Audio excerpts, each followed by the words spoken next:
I don't really know. And there we go. So like we have PartinG in the top right. We're going to have our other players. Zest in the bottom mid. And yeah, this map, definitely a map we do not see PvP on, especially in Pro League. Yeah, it's not a very good Protoss map in PvT or PvZ. FCV pools are so hard to defend. It's so hard to defend against, say, Roachling or Roach Riders timings at the third base. Right. So it's not fully explored, I feel like. I'm not sure. I can't speak for everyone, obviously, and it's a map in Pro League, so obviously Pro League players are going to play on it. But yeah. For me personally, like, this is one of the maps that I don't want to play if I'm practicing on ladder. It's one of my first vetoes if I'm playing in a tournament. Oh, yeah. So I don't know. It's a little bit unexplored, but there's a lot of room for blink openings, just like Sejong Station. Blink openings are very strong, but Blink would do work on this there's map. a lot of room to proxy structures, so proxy Oracle could be very strong. The natural is a little bit far away from the main base too. Right. So 3-gate pressure if you're going against like a fast expand is also very strong. Like it's really, there's so many different options available for both players, so I'm interested in seeing what happens. Yeah, well, I wouldn't be surprised if Zest goes for the aggression, considering how aggressive he was last game. Picking and PartinG apart the whole game long. Very, very exciting style and very refreshing to see. We have seen a lot of games kind of go for that 3-base, kind of waiting for the death balls to collide eventually, but not for Zest. Zest just wants to get it done. And it was a really fun way of playing too. Yeah. I feel like every single one of these games, like, you can't imagine the match is getting better, but they do. Yeah. Well, like, these guys have got, they're not holding back one bit. I mean, they don't have any other tournament. This is the tournament for them. They have to do well in this because this is the last tournament pretty much for the year for kind of like the Korean tournaments anyway. And the rivalry between KT and SKT, like they just got finished with the finals, yeah, right? Like can you imagine? They want nothing more than to win. The amount of kind of like research that's been done on these teams, like there's no doubt like there really has to like so much knowledge. Like they know each other so well just from getting ready for these grand finals of Pro League. So I'm really interested in seeing where both players go from this stage. It looks like Zest might be going for a 2-gate opening, but I don't quite know. There are so many different openings you can do from here. Yeah, absolutely. And it looks like, do we have an update? Yeah, we got a KeSPA Cup tournament race ratio here. So initially, if you were here at the start of the stream, we had, I think, 1 Terran and 1 Zerg. It was Stu and Bomber, and then a whole number of Protosses. But right now, the race ratio, we have 4 Terran players: Bomber, Reality, Sorry from SKT1, and Flash have qualified. Pig Baby, SOS, Rain, Hero, Super, Classic, Sand, and Stardust, and Zest or PartinG. Wow, so many Protoss getting through. And Su, Bial, and Rogue also for the Zerg, which I like a lot. I'm not too surprised looking at these players. Yeah, there's not that many surprises, but Sorry, so stacked. Like Sorry actually is like kind of an interesting player to get through. Yeah, I think so. And it looks like, going back into this game, it looks like Zest is going for a blink opening and PartinG is going for what I would expect to be Oracles. Yeah. Phoenixes aren't very good on this map, but I don't know. It's a very good blink map naturally, so I feel like if PartinG doesn't catch him off guard, if he doesn't get the Oracle in and do a bunch of damage without Zest expecting it, right, he's at a disadvantage, so I don't know.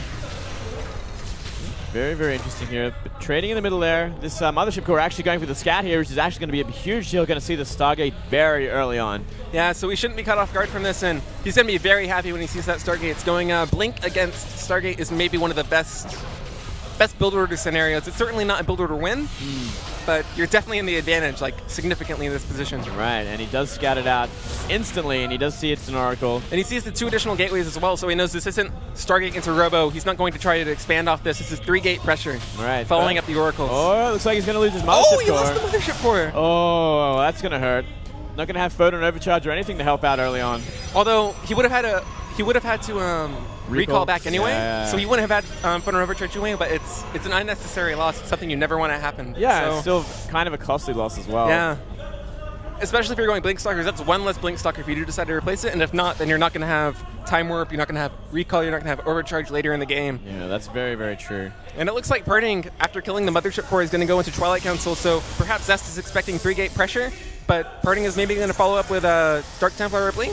It could be either. Very interesting here. And 3 Stalkers in perfect position here. Yeah, the Oracle's going to come in, see 3 Stalkers, and absolutely fly back out. Yeah, shut down. And PartinG warping in 3 Zealots. I'm guessing we're going to see... No, it's Blink. Yeah, it's Blink. I actually saw a second Oracle finish as well. A second Oracle? A second Oracle, man. What's going on? Yeah, I don't really know how I feel about this. Ooh, well, he's gonna have to find damage somehow, but I mean, it's only 1 base here, and we already got 3 Stalkers sitting in the middle of it. So. Yeah, and with Blink, you're not going to catch them out of position. So never. So very aggressive play here. Until Blink finishes for PartinG, he's going to be in a really, really tough spot. And I feel like the window for Zest is so large. Yeah, we see five Stalkers in the natural here. Kind of looking for something. Finds a probe. Finds a pylon. Finds a pylon, cancels it. That's actually a big deal. He's going to be supply blocked for the next couple seconds. Yeah, ooh, got to be a little careful here. It's a little too much.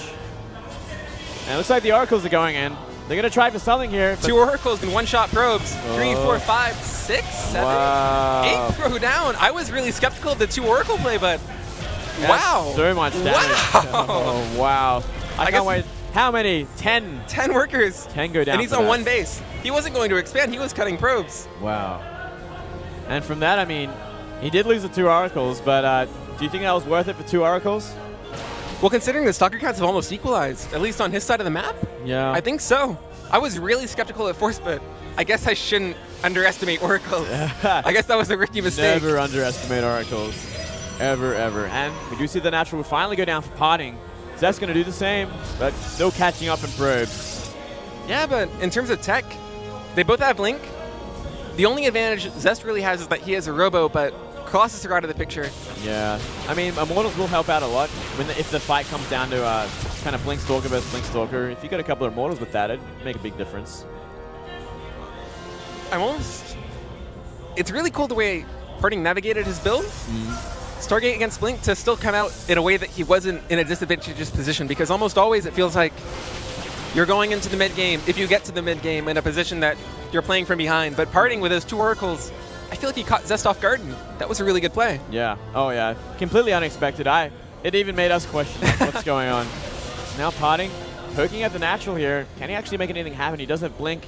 And Zest is afraid that he's going to go all in. Yeah. He's cut probes. PartinG is up 8 workers, 7 workers. Wow. Something. Math. Yeah, a lot. Math. A lot. It's like 8 workers now. 8 workers now. Yeah. There we go. I know math too. And we see a Forge go down for Zest. But yeah, he's going to have to start a lot more probes if he wants to catch up here. Oh, or do this. That's a really cute move. Oh, I actually like that a lot. Yeah, that's really clever, because he can hold with him with Photon Overcharge, Immortals. He recognizes that PartinG isn't going to go all in, so this is a really good move of getting him back. And yeah, PartinG isn't going to have an Immortal. He just has Zealot Sentry. He can pick off the Sentries and probes. Looks like he's only bringing 4 Stalkers up there. What's with that? He's got 3 more at the tower. Yeah, I'm not quite sure about that, but 4 Stalkers can one-shot probes. Yeah, he's going for the probes. Getting a lot, actually. The Zealots and Sentries aren't coming. I guess he doesn't want to lose the Sentries, but it looks like the Sentries were kind of grouped up, but the Zealots were not. They weren't part of the group or something. I think. Very weird. I don't know whether that was intentional or not, though, because he goes out with the Zealots and Sentries. The Stalkers might just pick off the Sentries and blink back. Yeah, so that's true. I don't know. Looked weird. It looked weird either way. Yeah, either way, I don't think it would change much. No. Zest got his probe kills in. I think he's going to try and get a Sentry, but PartinG's not going to let that happen. Almost. Gets a Zealot instead. And the worker counts have almost equalized. Zest is only behind 4 now. Yeah. So a lot closer. A lot closer. But we're almost in the same position last game where PartinG has an upgraded advantage instead of Zest, and he got his second geysers, his 3rd and 4th geysers faster than Zest got his. So I think if they were both going for the same army composition, it would be a really big problem for Zest. But luckily for PartinG, Zest is going Colossus, and he's continuing Immortal production. So there should be a window when Zest is trying to take his 3rd base that he can hit a timing if he wants to. Right. Otherwise, if he wants to play safe, he can just go later Colossus and just have a larger Gateway army and win that way. But I don't know. It's definitely other players' game. So you definitely think that like Immortal's sort of composition is good for the kind of like the mid game to kind of going into the late game, but in the late game, obviously, when you get that Colossi count up like maybe like 5+ sort of Colossus, it's going to make a huge difference in the army composition. Yeah, I think so. Especially, it doesn't matter so much in a Zealot Archon Immortal or Zealot Archon Immortal, because the main damage dealers are the Zealots and the Archons, and so it's more about the positioning you go into when you fight. It's more about your Archons. It's more about having an upgrade advantage. But if you're going against a player that is going Colossus and you're going for that style, Archons, Zealots, Immortals, then with a Warp Prism, being able to get the Immortals on top of the Colossus, and even if you can't kill them, forcing them to micro back and not get the best shots possible is still a really big win for you. So I don't know. They're both very powerful compositions. I also really like it when we see Tempest being added for that kind of composition to deal with the Colossi as well, because obviously when you have, what, is it like three Tempest, you can one-shot Colossi? Something like that. Something crazy like that, which we have seen in the past do a lot of work. But for now, Zealot, Immortal, with some Blink Stalkers from both people. And a lot of gateways added as well for Zest. Oh! Playing with fire.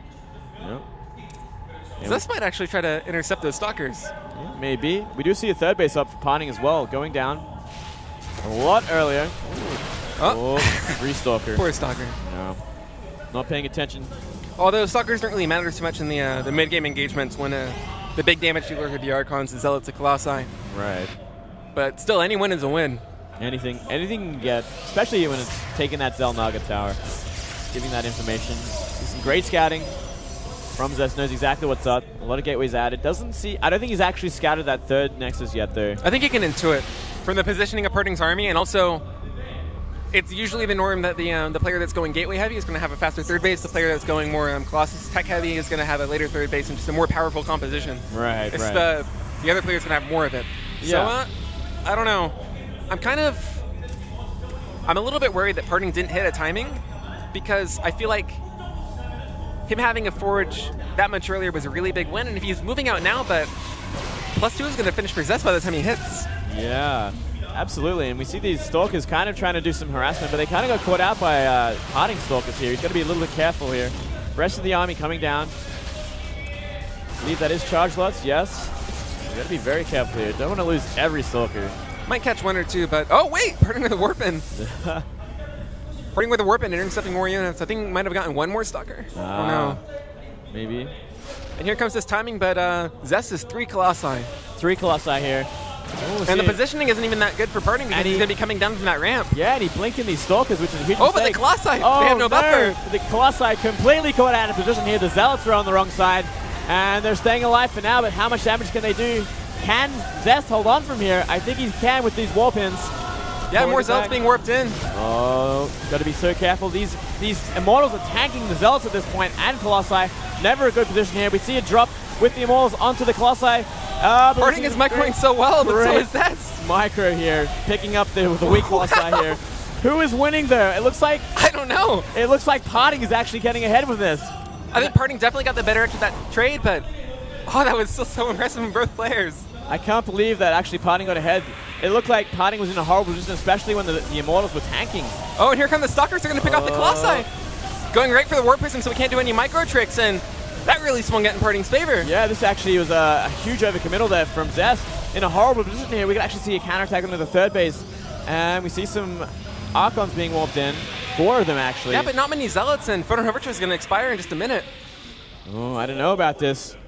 I mean, PartinG is up 15 supply now, 20 supply now. Even if PartinG doesn't do game-ending damage with this attack, he's still ahead on workers. So, very much so, actually.